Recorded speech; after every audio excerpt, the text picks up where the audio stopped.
نبی کریم صلی اللہ علیہ وسلم دن اور رات کے ایک ہی وقت میں اپنی تمام ازواج مطہرات کے پاس گئے، اور یہ 11 تھیں، 9 منکوحہ اور 2 لونڈیاں۔ راوی نے کہا، میں نے انس سے پوچھا کہ حضور صلی اللہ علیہ وسلم اس کی طاقت رکھتے تھے؟ تو آپ نے فرمایا کہ ہم آپس میں کہا کرتے تھے کہ آپ کو 30 مردوں کے برابر طاقت دی گئی ہے۔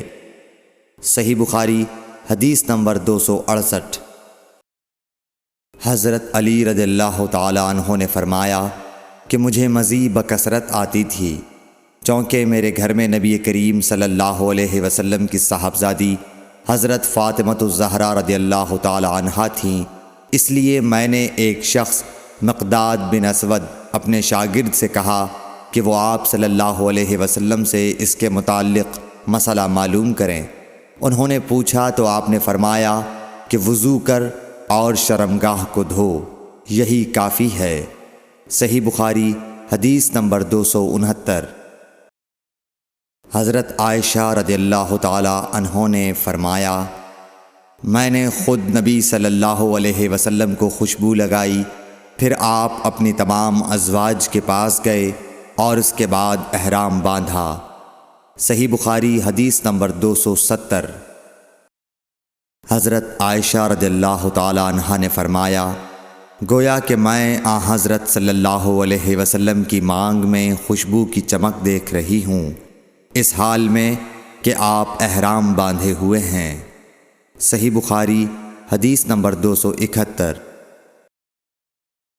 ام المومنین حضرت عائشہ صدیقہ رضی اللہ عنہا نے فرمایا کہ رسول کریم صلی اللہ علیہ وسلم جنابت کا غسل کرتے تو پہلے اپنے ہاتھوں کو دھوتے اور نماز کی طرح وضو کرتے، پھر اپنے ہاتھوں سے اپنے بالوں کا خلال کرتے، اور جب یقین کر لیتے کہ جسم تر ہو گیا ہے تو 3 مرتبہ اس پر پانی بہاتے، پھر تمام بدن کا غسل کرتے۔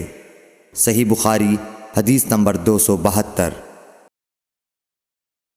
حضرت عائشہ رضی اللہ تعالی عنہا نے فرمایا کہ میں اور رسول کریم صلی اللہ علیہ وسلم ایک برتن میں غسل کرتے تھے، ہم دونوں اس سے چلو بھر بھر کر پانی لیتے تھے۔ صحیح بخاری حدیث نمبر 273۔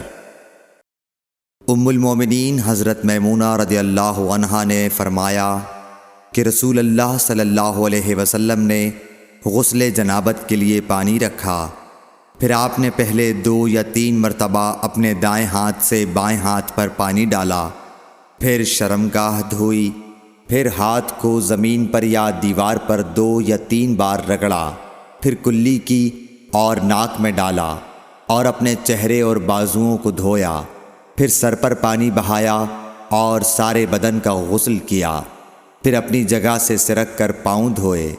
حضرت میمونہ رضی اللہ عنہا نے فرمایا کہ میں ایک کپڑا لائی تو آپ نے اسے نہیں لیا اور ہاتھوں ہی سے پانی جھاڑنے لگے۔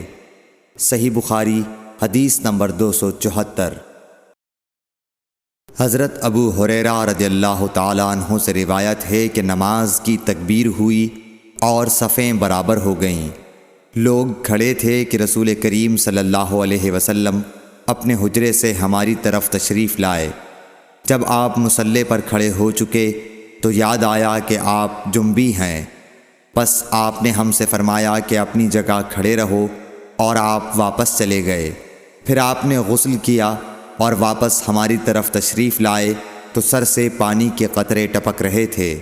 آپ نے نماز کے لیے تکبیر کہی اور ہم نے آپ کے ساتھ نماز ادا کی۔ صحیح بخاری حدیث نمبر 275۔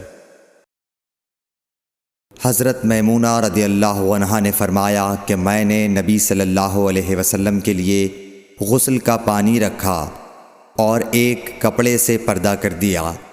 پہلے آپ نے اپنے دونوں ہاتھوں پر پانی ڈالا اور انہیں دھویا، پھر اپنے داہنے ہاتھ سے بائیں ہاتھ میں پانی لیا اور شرمگاہ دھوئی، پھر ہاتھ کو زمین پر مارا اور دھویا، پھر کلی کی اور ناک میں پانی ڈالا اور چہرے اور بازو دھوئے، پھر سر پر پانی بہایا اور سارے بدن کا غسل کیا۔ اس کے بعد آپ مقام غسل سے ایک طرف ہو گئے، پھر دونوں پاؤں دھوئے، اس کے بعد میں نے آپ کو ایک کپڑا دینا چاہا تو آپ نے اسے نہیں لیا اور آپ ہاتھوں سے پانی جھاڑنے لگے۔ صحیح بخاری حدیث نمبر 276۔